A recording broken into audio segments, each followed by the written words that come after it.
Alright everyone, it's time to talk about YouTube again. It's a second day in a row covering topics related to the platform itself, which is quite funny. By the way, you should join me on BitChute as well because of stuff like this going on. Link in the description. A Glasgow University student did some digging of a number of videos and found that the vast majority of content that's pushed to the fore on YouTube, that is the stuff that's like, I believe, specifically up next and trending, that like 95% of it is what you would class as lamestream content, literally like the legacy media and stuff like that. Like basically TV and on-demand material that simply happens to be on YouTube. This has been a thing for quite some time. This is why the slowdown on so many independent commentators' channels, unless they have a substantial presence on other sites. Like if I didn't have alt tech sites to my name, if I didn't have a Gab, if I didn't have a Minds account, if I wasn't on BitChute and stuff, I have no doubt that I'd be slowly declining at this point on YouTube. Most of the growth is from people that see me on another platform and pile onto the YouTube channel too because they like sort of following things everywhere. If they're into the video content, you know, they probably find me organically on some other site first. Maybe even my my blog or something. They see the WordPress. They're like, oh, I need to buy a new book. And they're like, oh, there's a cult video series. And then they go subscribe or something. It's extra funny because my channel can't even be directly accessed in half of Europe. So, yeah, I don't have that problem in China, oddly enough. In their handful of internet free speech cafe zones, they can find me. Somebody from Iran can follow me on YouTube. Venezuelans can.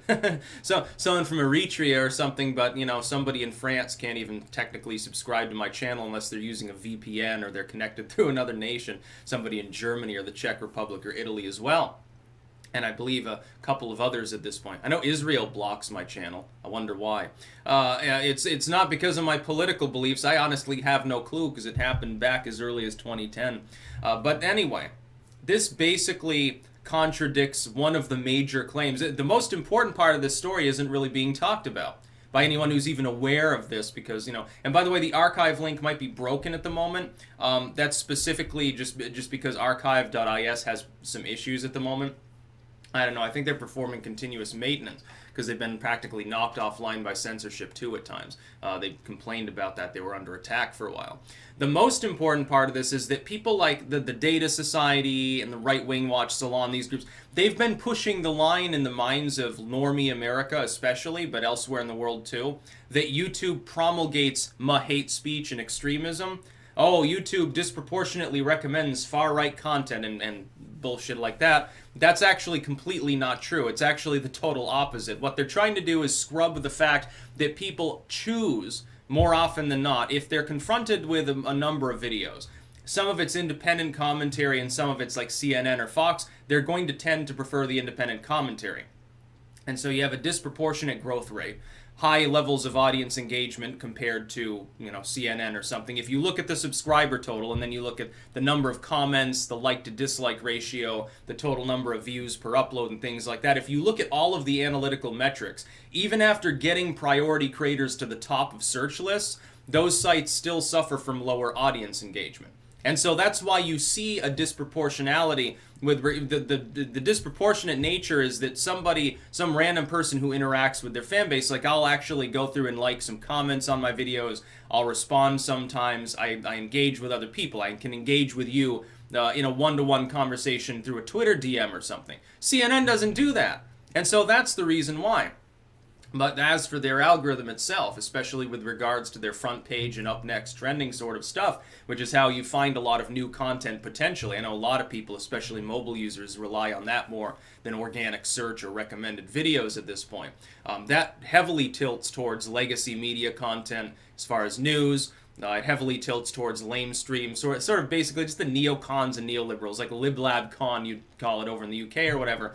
It tilts heavily towards that as far as those sort of algorithms go. It doesn't introduce users at all to new content that comes from, like, you know, my neck of the woods on YouTube at this point. At this point, basically, I don't exist on normie YouTube. I'm now part of the weird side of YouTube, I guess, which is funny.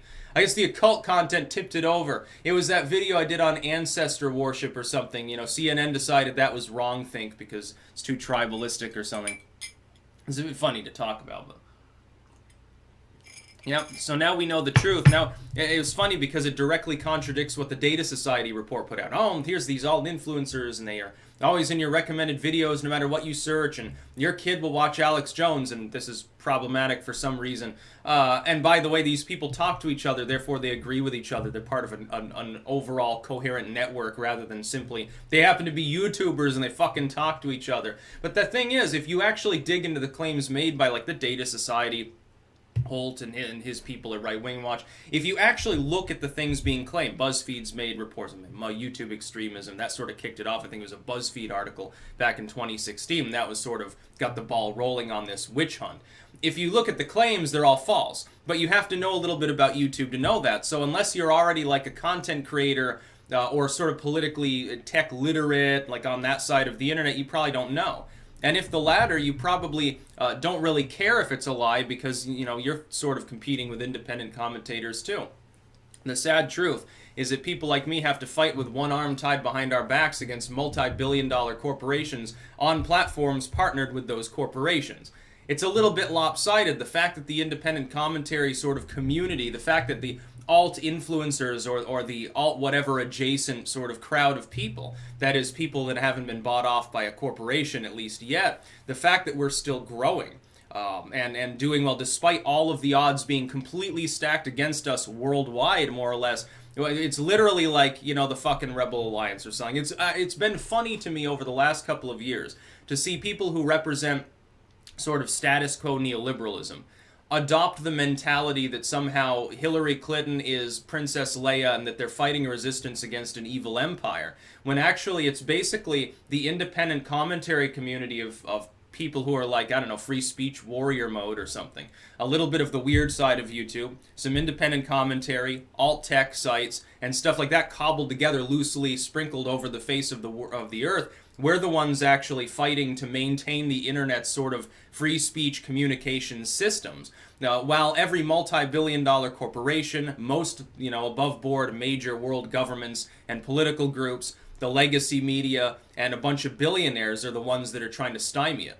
Fucking Trump releasing a data tool on the White House's own official site just to report political bias because it's become so bad, it's literally becoming a political issue. Which, by the way, I don't think the legacy media wanted to happen. I think they were perfectly content to simply browbeat independent commentators one by one in an effort in order to make more money, which is really all it's been about. The idea that YouTube is trying to suppress my hate or my extremism, no, it's not. It's bending over backwards for a bunch of advertising firms that got tired of competing with people like me. That's what it's about. We were growing far faster than the legacy media. I mean, at an astronomical rate. They wish that they had that kind of engagement. They wish they had that sort of ratings. They still do. And they're still losing. That's the funny part. So you can expect, because they're still losing, you can expect more draconian actions.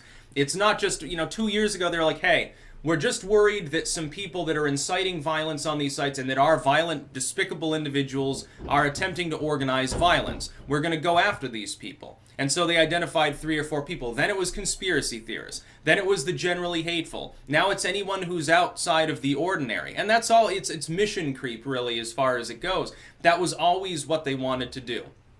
They want to shut down the entire alternative political community, which is basically what it's become through its, sort of convoluted interpersonal connections and through audience engagement, because it represents tens of millions of people who otherwise would be consuming CNN or the BBC and stuff like that. They want their slices of the pie back. They want all of that engagement for themselves because it makes them money.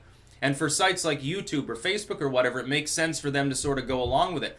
That way the advertisers are appeased, and when people are watching the more on-demand sort of paid-for side of the internet, they're making more money too. It's just about money. It's not even directly about politics at all. That's about all. Peace out.